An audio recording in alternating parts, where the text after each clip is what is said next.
What up? What up? What up? Welcome back to another episode of the Bad Podcast. Are you pregnant? Did you just have a baby? Well, stay tuned for this episode. We're going to talk about some stuff, man. Brad, what are we going to talk about today? You talk about the hook of all hooks, man. That hooked everybody. Wait a minute. What podcast is this? Man, we're going to talk about leadership today. So I got this cool quote. Great leaders don't set out to be a leader. They set out to make a difference. It's never about the role, always about the goal. I love it, man. Let's get it. Hey, good job, guys. Good job. Mental battles. Mental battles.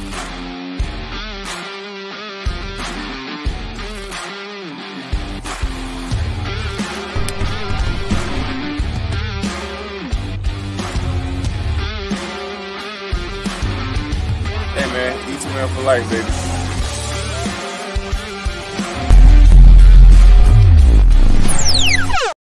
What it look like, what it be like, what it do. Back in another episode of the Bad Podcast, Brad and Dawain.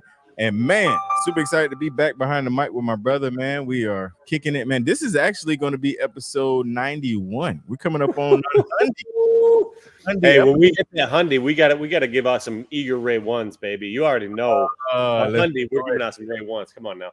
There we go. All right, so stay tuned for that. So, Brad, man, who we got in here with us today? They actually almost, well, you're not in the right place. I about to say they almost could sit beside you. You're not in the right place right now. Who we got with us? Man, this is a good friend, and we've actually known each other for around 15 years, and a lot of people don't know that because of the relationship that we have through E2M. But we have too many ties from our old days. But this is my friend Marissa. Marissa, tell us a little bit about yourself and give a proper introduction. All right. Hello, everybody. I'm Marissa Salemi. Like Brad said, we've known each other for a long, long time. And I am the postpartum coach for E2M. And I'm actually a full-time occupational therapist. And I have a pregnancy and postpartum exercise specialty certification. I've got a personal training certification. I've got all kinds of stuff under my belt under there. 3 kids at home, crazy busy life. I do it all. I'm in it all. I like it, man. Qualified in several areas of life. And that's Dawain. That's kind of where we're going to steer the conversation today. You know, our quote, and I'll read this, Marissa, so you can hear it. Great leaders don't set out to be a leader. They set out to make a difference. And it's never about the role. It's always about the goal. And, you know, you kind of use those words in the sense of you are in a leadership role as a mom. Can you tell us a little bit about your E2M journey and why it's so important to be healthy and fit for your little ones? Yeah, absolutely. So I actually joined E2M after I had my second son, Leo. I had been working out on my own. I just wasn't where I wanted to be. It didn't feel right. I needed a little something extra. And I had a sports background. I'd always been an athlete. I'd always worked out, but I just needed something more. And I came across E2M and I thought it was interesting. So I talked my husband into doing it with me. And we just fell in love. We loved the community. We loved, I had lost a little bit of weight. I got in great shape and I just started feeling like myself again. And I mean, the rest was history. Like we were in it for years. I developed a relationship with the coaches and Jeff and eventually came on as a coach. But it's so important to be healthy for your kids. And I feel like so many women lose themselves when they have children, but you really need to, it's the opposite. Like you need more energy than ever. You need to be in shape more than ever. You need to be able to keep up with them. Your body has to operate sometimes on a little bit of sleep. So nutrition's important, working out's important, that mental clarity, because having babies, you go through so much like physically, emotionally, mentally. So I just wanted to be the best version of myself. And then that way I could give the best version of me to my children. And I just found that like the healthiest version of me was my happiest. And then I was a better mother and setting a better example for my children. That's powerful stuff, D. And we're already starting to hit home runs. And we haven't even been in here for 5 minutes.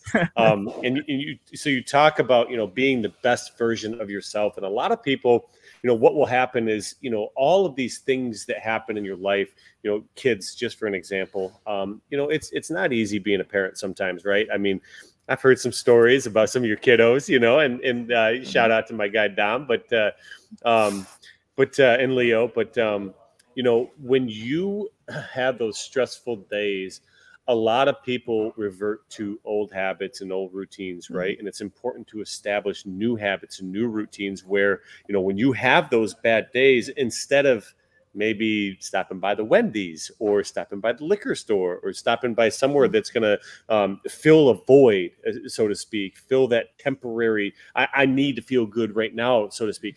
And, but you're pouring into fitness, you're pouring into nutrition, and there's almost like a hurdle to get over, right? There's almost like a roadblock, because like, it's so hard to get into that mind space of, I need to eat healthy, I need to exercise, I need to pour into myself.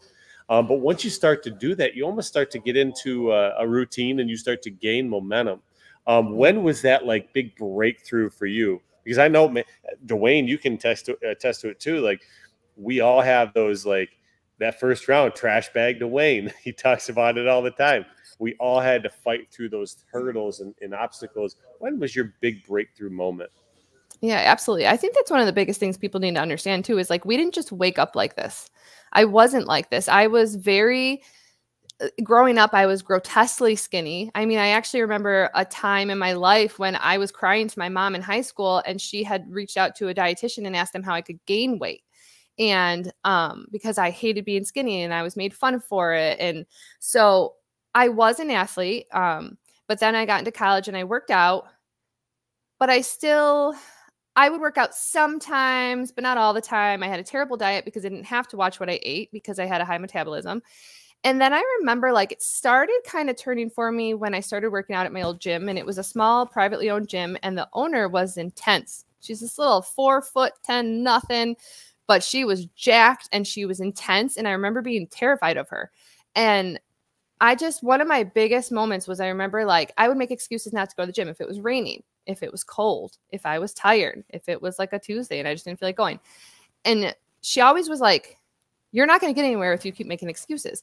And so I don't know, she kind of my mindset started shifting there. And then I had my babies and I realized, like, you can self-sabotage all you want, but the only one you're hurting is yourself.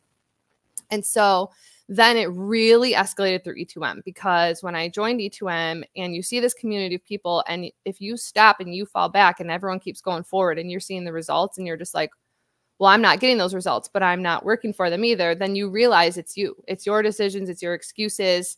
Until you grasp that and fully take, like, you have to be able to say, like, it's on me if I decide not to do this. It's on me if I'm deciding not to eat the foods and do the workouts and whatever, you know. I do think, though, yeah, because I'm coming from a different point or different perspective with, like, the postpartum group, you have to find a fine line, because postpartum life is different. So you kind of got to learn that, like, you have to learn that balance of, sometimes I've been in the gym working out and one of my kids came down and threw up all over the floor, you know. So there's a balance there. I can't say I've seen a guy throw up on the floor, but not a kid in the gym. That's yeah. I was running on the treadmill, and one of the boys, I don't remember which one, came down and just stood there and just had at it all over the floor. And you know, and sometimes you're up all night with a sick kid, and it's all about life's balances and stuff. But I've learned, like, you either make it happen or you don't. Maybe there's a day that you absolutely can't make it happen, fine. But maybe, like, you have to eat, you make better meal choices, right? Like, you eat healthier that day. You don't just go down this rabbit hole of, like, I'm going to have 14 ice cream sandwiches because my kid threw up on the gym floor and I didn't get my run in. So you have to learn that discipline. And I feel like for me, it was just doing it over and over and over again, and having that healthy community to keep watching all these people that I wanted to look like. And then I was like, okay, I'm chasing what they're doing. What's the difference between me and them? It's what they're doing. They're not giving up. They're making better choices, you know, and you just do little by little every day, and it adds up. It's like any step up you take is a step up. It doesn't matter if it's a half a step, a quarter step, a full step, you're still moving forward. Boom. Boom.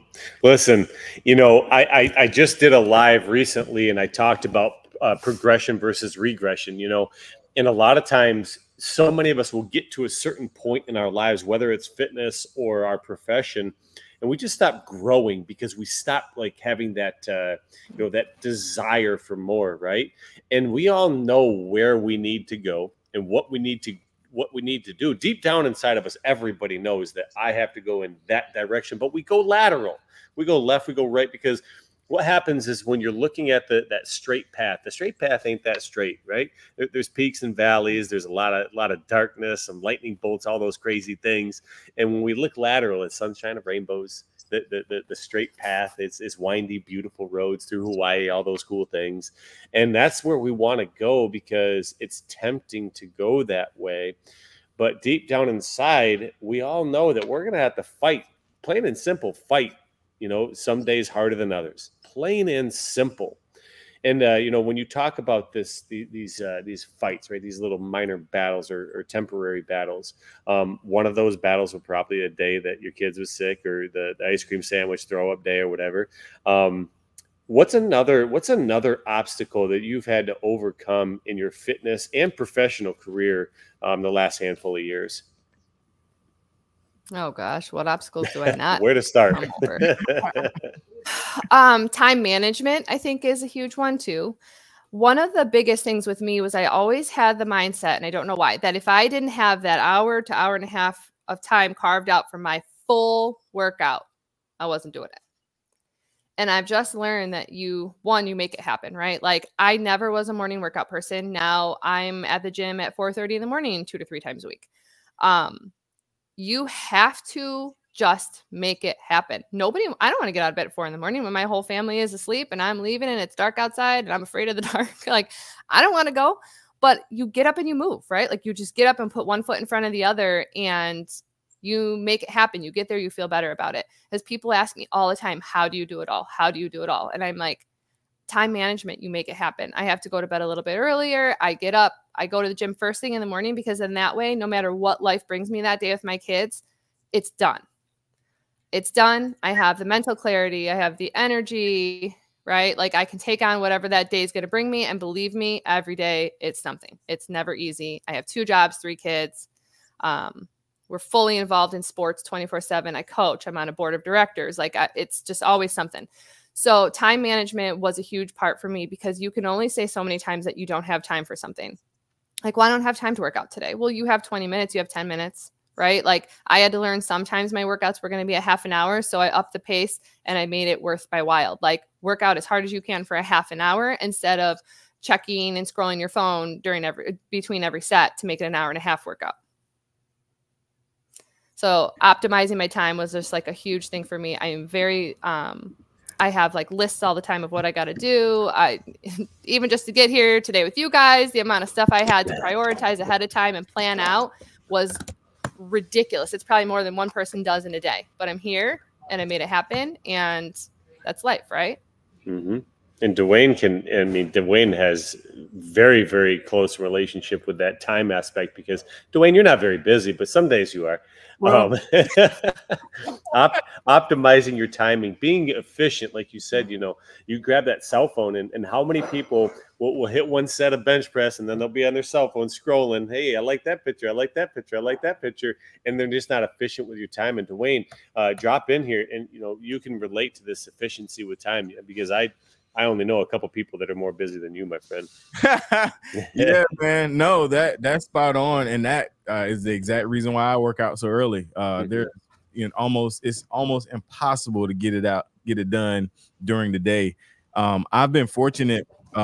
So just real and transparent. Y'all about to get all the tea, man. About 14 days ago, I took a cleanser, man, because I felt, like I needed to make some stuff move. And so it actually messed up my morning workouts. Like I could not go in the mornings because I was going in the morning. And so my wife, man, appreciate her so much. She actually, she found the time for me. She was like, hey, I'm going to take the girls to dance at this time. That's the perfect time for you to go. And it worked out, man, because like you said, Marissa, we don't stop, man. There's so many things and so many, and I love what you said about, how many times will you say that you don't have enough time? Well, the answer to that is a lot of times. I know plenty of people that say it all the time. And the first thing that I ask is, like you mentioned, is, how much time you spend on social media? Are you watching Netflix? Are you sitting on the couch at any time? And I also have to shout out premium, because if you only have 15 minutes, you can get a really good workout with E2M premium. And so, yeah, definitely in that same boat when it comes to time and not having it and taking advantage. And I sacrifice. I mean, I'm sure I don't get enough sleep, but I want the physical aspect of like literally lifting weights. So I sacrifice some of that time so that I can hit the gym. Yeah, I actually forgot. I didn't set an alarm and I didn't go to the gym yesterday morning like I was supposed to. And I was there last night till 9:30. Yep. And that means, you know, I missed, thankfully, like I have a supportive husband, which really helps. I helped get the kids like kind of fed and set up for bed. Kev took care of putting Amelia to bed, but it's like I missed bedtime with Amelia. And, you know, I had to sacrifice some things at home to make it happen, which is okay. That's fine. She can have her daddy time. But like, I didn't want to be at the gym at 9:30 at night. That's bedtime. But I had to make it happen because I didn't set my alarm. And so it's just a give and take. Like sometimes there's a lot of sacrifice involved and people don't understand, like, and especially women, as you have children, like there doesn't, you know, your child doesn't turn 2 and all of a sudden you just have this like aha moment of you have time now. There's never going to be time. You make it. And if you can sit on, you know, and nothing against my mamas, but if you can write on a post, like, I don't have time to work out, and you're sitting there replying to all the comments, like, honey, you could have done a premium workout. You know, so I just try and explain that to like the moms that ask me, like, how do you do it? And I'm like, listen, you just move forward. Like, get up earlier. I don't want to, you don't want to, get up. If it means something to you, make it happen. You know, everybody can make stuff happen when they want to, right? Like, if you want something bad enough, you want that Starbucks, you're going to figure out how to get to Starbucks with your girlfriends for 2.5 hours to talk about things that happened 20 years ago, but you better get your butt to the gym because it works both ways. Like, you can make this happen. You just have to want it. I feel like you're talking directly to somebody.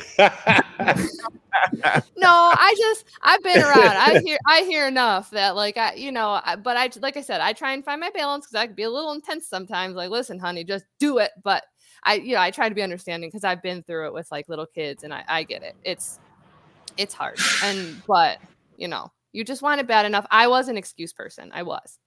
And I've learned to come through that. And the world of difference it has made for me is just astronomical. And I'm not saying it's easy every day. It's like you're working at something, but that's life, right? Like, we're always working towards something. My goals change. It just changed them recently. I just upped my workouts again. Like, you just got to grow, got to evolve. If you're not growing, you're not changing, you're not growing, you know? All good stuff. Yeah. It really boils down to what your values are. You know, what do you value in your life?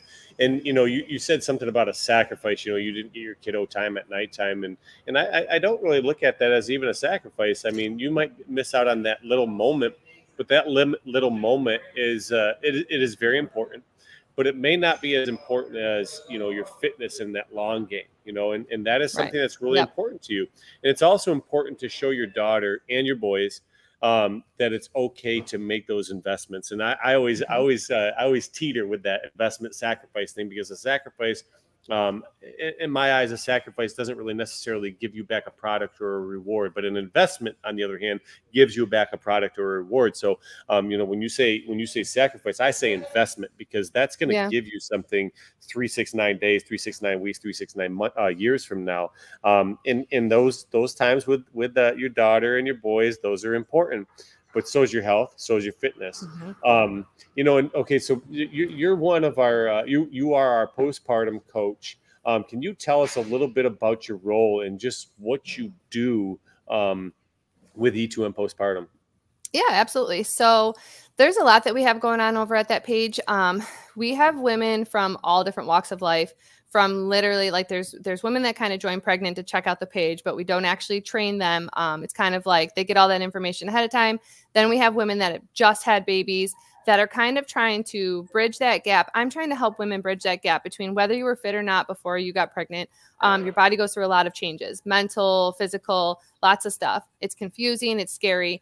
And some women just don't know how to go back to working out after they have babies. And unfortunately, society as a whole kind of drops the ball with like helping women in that regard, like the medical fields and stuff. You go to a doctor appointment at 6 weeks, you're told you're good to go, but there's a lot of stuff that comes after that. Like, you can have separation of your abs, which is diastasis recti. You can have pelvic floor issues. A lot of stuff that women don't understand isn't normal and can be fixed, because we as women we just keep going because we have to. And especially as a mom, like you just go, you put yourself last and you live with these physical ailments. And some of them are embarrassing, painful, no matter what it is. And they just think it's normal because we had kids, right? Like, oh, we had babies. Like, you're just going to be like this forever. So I offer core strengthening exercises and classes for women if they have pelvic floor issues. So some ladies live with like urinary incontinence and stuff after they have children, and they think it's normal, and it's not. And there's help out there for it.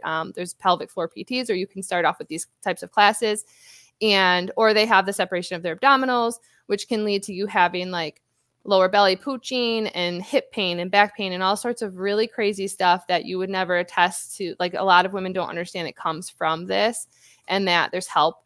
So it's really important after you have children to, you have to rebuild your body from the inside out and really heal that core. I mean, when you have a baby, like, I know you guys have not had babies, but your wives have, and you'll see it firsthand. Like, your spinal, like the curvature in your spine changes, your hips change, your core. 100% of women in the third trimester have a separation of their abdominals. There's like a connective tissue that goes down the middle, and it literally separates. 100% of women have that. Not everyone goes back without help afterwards. So you're literally living with a separation in your core.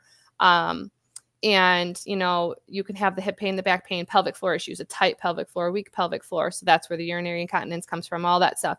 And, you know, you have lax ligaments. So there's a relaxin hormone that is released that relaxes everything so you can have the babies, and that doesn't go back right away. So a lot of women will jump back into exercising and get hurt because they don't understand that their ligaments are a little more laxed and their muscles aren't as strong as they once were.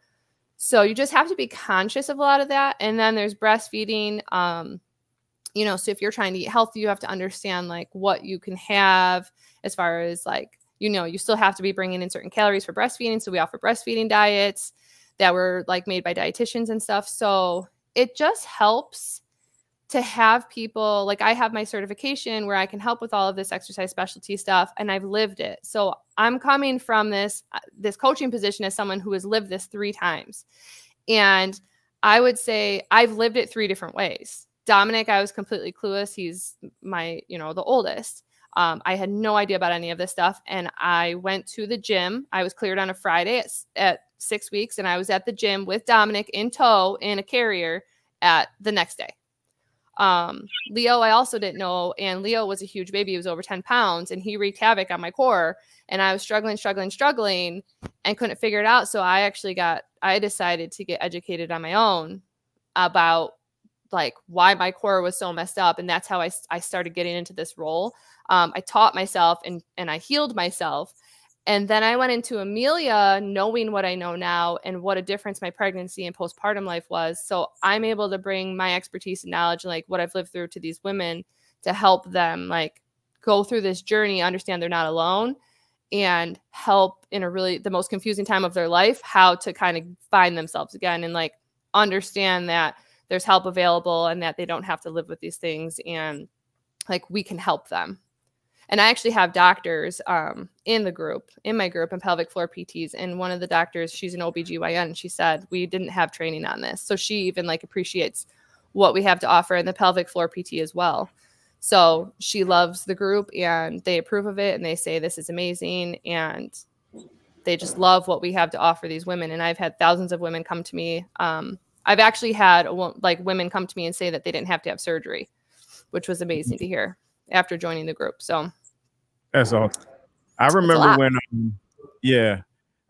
when you joined me on a live one time, and the number one thing that happened was you mentioned how it is not just for new moms. Like, you know, if you ever had a baby, you got trauma, and so it could be trauma that has gone years without treatment. And I promise you, anytime women complain to me about, I can't lose this pouch, I said, you need to join the postpartum group. Like, you need to get over there with Marissa, let her help you. You know, just touch on that part, man, for those that are even outside of E2M that are watching this or listening to this podcast, on how it just doesn't apply to new moms, but any mom. Yeah. So any woman, and actually, honestly, men can have DR too. So if there's a man that's had like a bigger belly and stuff, because I actually had a couple men approach me at the conference last summer and came up and hugged me and said, thank you so much. The one man told me he had had back pain for 25 plus years and his back had never felt better because his wife had him doing my exercises. So as far as E2M goes, like we only have women in the group just because of the sensitive information, but we can definitely offer some DR stuff if men are interested. But they, yeah, so it's for anybody. It doesn't matter how far you are postpartum if you've had a child, because if you have to think of like your core operates like a canister. So when you have DR and you have that separation, you're pushing out on that center area that's not, so that pressure is not being managed properly. So when that's happening, you're just basically re-injuring it over and over again. So that's where, like, if you can't properly connect to your core and you're bending over and picking your kids up, your grandkids, you're at work, you're picking up the dog, no matter laundry, dishes, and you have all this back pain, you've gone to chiros for years, PT for years, and you can't figure it out, it can absolutely be related back to your pelvic floor and your core. And everyone has a pelvic floor. It's a sling of muscles at the base of your pelvis that it stabilizes your spine and your core and stuff. So anyone can benefit from these exercises, and there's nothing magical about them. It's just that they're more slow and controlled, and they really engage your transverse abdominals and stuff and teach you how to properly use your core, because a lot of people don't breathe properly too, which is a huge part of it. So a lot of people are shallow breathing, and when you're doing that, you can excite your fight or flight response, and that's why a lot of people have tension up in their neck and shoulders. They're using accessory muscles to breathe instead of breathing with their diaphragm. So diaphragmatic breathing is huge.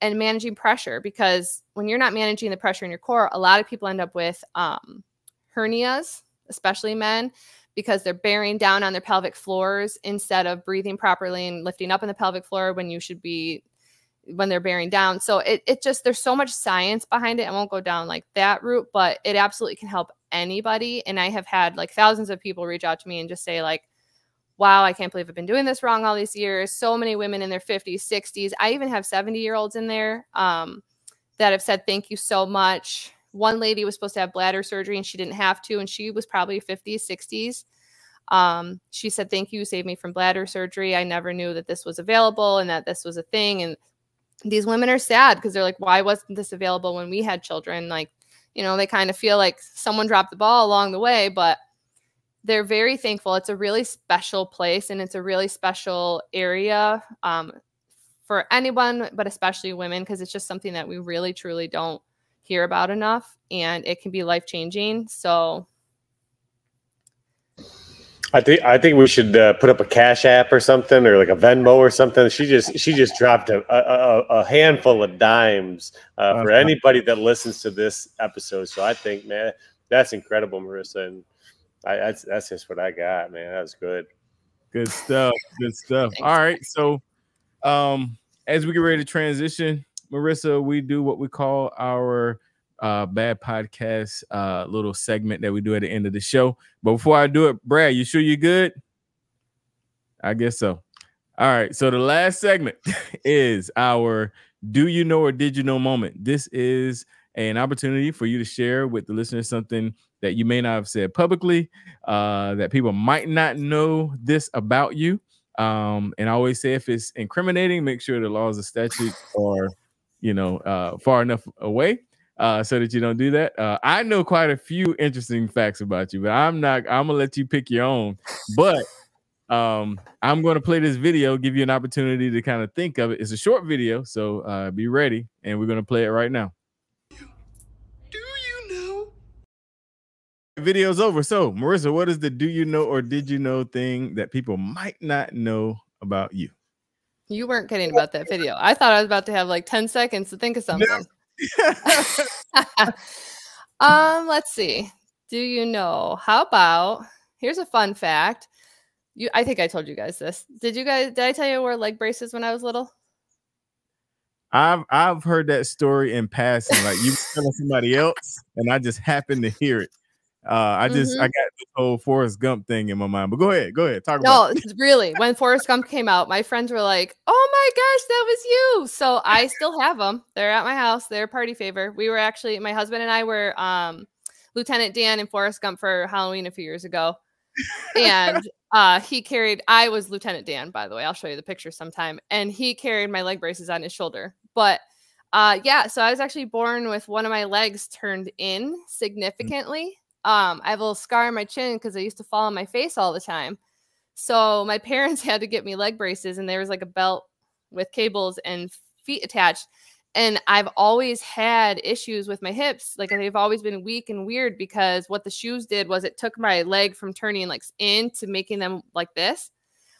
And I've always had hip and back issues, and I've always just been so skinny and whatever. But until I really started concentrating on like strengthening everything, like especially my glutes and everything, now I'm better than ever. Like my hips are better than ever. So it's just kind of like a nice little story to remind people. And I'm getting into running. Like no matter what life throws at you, there's just always a way. Like you can work your way back from anything. Muscles change, bodies change, you can adapt.